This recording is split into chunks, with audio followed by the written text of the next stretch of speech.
مالک کے حضور جب بندہ عزت سے سر جھکا دیتا ہے اللہ کی رحمتیں بندے پہ نازل ہوتی ہے۔ ایک روایت میں آتا ہے جب بندہ نماز کے لیے کھڑا ہوتا ہے، ابھی اس نے سجدے میں جانا ہوتا ہے، ابھی وہ قیام ہی کرتا ہے، اللہ فرماتا ہے میرے بندے کے گناہ جو ہیں اس کے بدن سے نکال کے ایک سمت کر دو، تاکہ میرا بندہ اس حالت کے اندر میرے حضور حاضر ہو کہ وہ گناہوں سے پاک اور صاف ہو۔ حضرت نبی رحمت صلی اللہ علیہ وآلہ وسلم فرماتے ہیں کہ پھر اس کے سارے گناہ اس کے بدن سے اتار کے ایک سمت رکھ دی جائے اور بندہ مصلی پہ سبحان ربی العلیٰ کے نغمے الاپتا ہے، رکوع کرتا ہے، سجدے کرتا ہے۔ جب سلام پھیر کے نماز ختم کر کے دعا کر کے جانے لگتا ہے تو فرشتے عرض کرتے ہیں مالک یہ جو گناہ اتار کے ایک سائڈ پہ رکھے تھے یہ دوبارہ اس کو دے دیں۔ اللہ فرماتا ہے جس کی جھولی سے گناہ نکال لیے تھے دوبارہ اس کی جھولی میں نہیں ڈالے۔ اللہ اکبر۔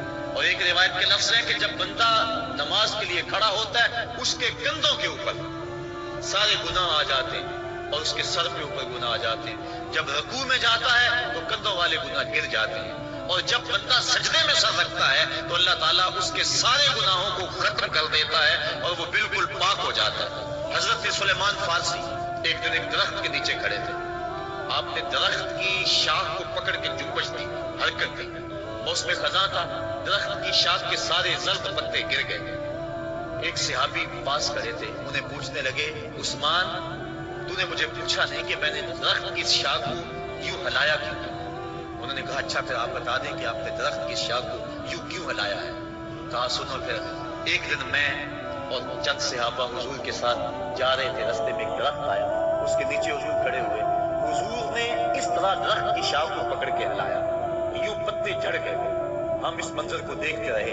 حضور علیہ السلام نے فرمایا سلمان فارسی تو نے مجھے پوچھا نہیں کہ میں نے اس درخت کی شاخ کو یوں کیوں ہلایا ہے؟ تو میں نے عرض کی حضور آپ بتا دیں کہ آپ نے کیوں ہلایا ہے؟ فرمایا سلمان جس طرح اس درخت کی شاخ کو ہلایا گیا اور سارے پتے جھڑ گئے، جب کوئی بندہ سجدے میں سر رکھتا ہے نماز پڑھتا ہے اس کے سارے گناہ دھل جاتے ہیں اور وہ پاک اور صاف ہو جاتا ہے۔ ایک دن فرمایا صحابہ اگر کوئی بندہ اس کے گھر کے سامنے سے نہر گزرتی ہو اور وہ دن میں 5 مرتبہ اس نہر کے اندر غسل کرے تو بتاؤ اس کے بدن کے اوپر کوئی میل کچیل رہ جائے گا؟ عرض کی نہیں۔ فرمایا اس طرح جو 5 نمازیں پڑھتا ہے اس کے بدن کے اوپر گناہوں کا میل نہیں رہے گا۔ فرمایا الصلاۃ معراج المومنین، نماز مومنوں کا معراج ہے۔ عماد الدین الصلاۃ، نماز دین کا ستون ہے۔ حبب الی من دنیاکم ثلاث، الطیب والنساء وجعلت قرۃ عینی فی الصلاۃ، مجھے تمہاری دنیا سے صرف 3 چیزیں پسند ہیں، خوشبو، منکوحہ بیویاں اور میری آنکھوں کی ٹھنڈک نماز میں رکھی ہے۔ اور حضور نے یہ بھی ارشاد فرمایا من ترک الصلاۃ متعمدا فقد کفر، جس نے جان بوجھ کے نماز چھوڑی گویا اس نے کفر ہی تو کیا، یعنی کافروں والا کام کیا۔ حضرت امام فخر الدین رازی نے تفسیر کبیر میں لکھا حافظوا علی الصلوات والصلاۃ الوسطی، اس آیت کریمہ کے تحت ایک عورت مدینے کی گلیوں میں چیخ رہی ہے اور کہنے لگی مجھے حضور کے در کا پتہ بتاؤ۔ حضور کی چوکھٹ کا پتہ بتلایا گیا، وہ حاضر ہے۔ آقا کریم صلی اللہ علیہ وسلم کی خدمت میں عرض کی حضور میرا خامن سفر پہ گیا ہوا تھا اور میں نے اس کی عدم موجودگی کے اندر زنا کر لیا، حمل ٹھہر گیا اور جو بچہ پیدا ہوا میں نے مارے شرم کے اس بچے کو سرکے کے مرتبان میں ڈال دیا اور پھر اسی سرکے سے میں لوگوں کو فروخت کرتی رہی۔ اب جب کہ میرا ضمیر جاگا ہے میں آپ کی خدمت میں حاضر ہوئی، مجھے بتایا جائے کہ میرے گناہ کا بھی کوئی کفارہ ہے۔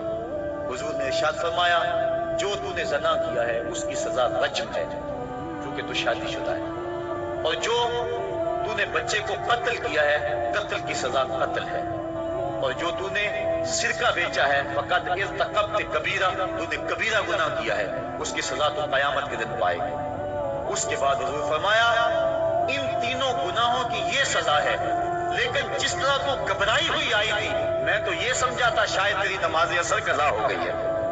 اب آپ اندازہ کریں کہ نماز کی اہمیت کیا ہے اور ہم اس بات میں کتنی سستی کرتے ہیں۔ کسی سے پوچھا جائے نا آؤ نماز پڑھنے چلے، وہ کہتے ہیں بس یار میرے کپڑے پلید ہیں، کپڑے میرے پاک ہیں۔ تیرے کپڑے کیسے پاک رہ سکتے ہیں؟ تو اللہ کے حضور جھکنا نہیں جانتا، تیرے کپڑے بھی پلید ہے، تیرا دل بھی پلید ہے، تو اس کے حضور جھک کے تو دیکھ، قلب بھی ستھرا کر دے دے گا، تیری روح کو بھی پاکی دے دے گا، تیرے قلب کو بھی طہارت بخش دے گا۔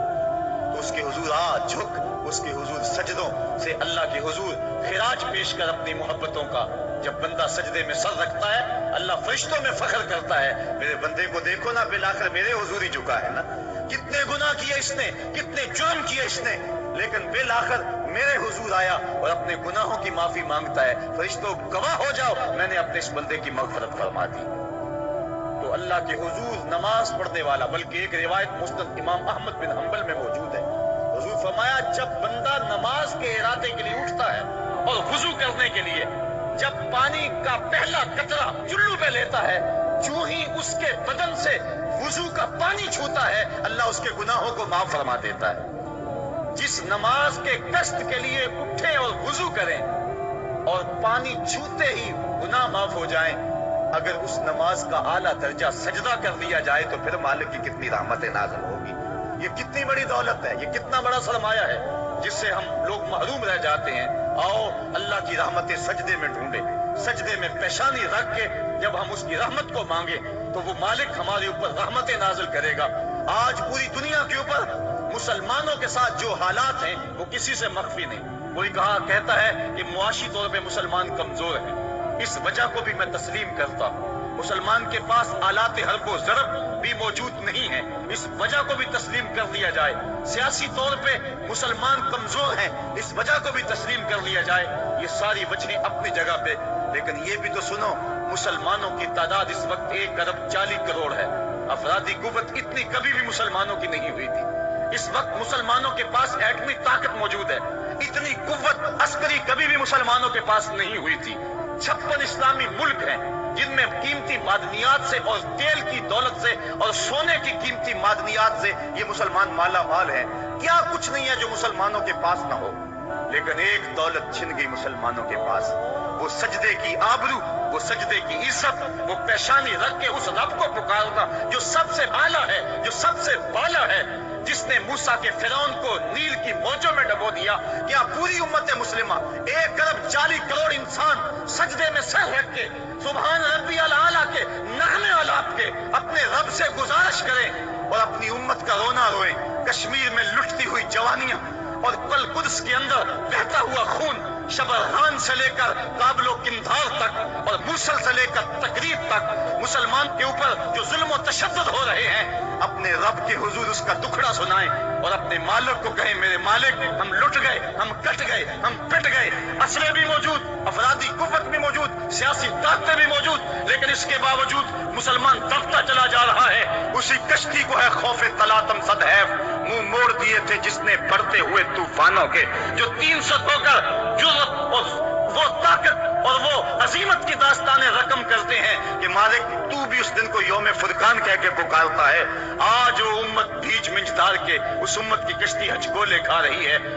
ہماری فریاد، ہمارا استغاثہ تیرے سے ہے، میرے مالک ہمارا کھویا ہوا وقار بحال کر دے اور اس امت کو اس مرتبہ کمال تک پہنچا دے جس مرتبہ کمال تک یہ امت پہلے پہنچی تھی، اور ان کا کھویا ہوا وقار بحال کر دیا جائے۔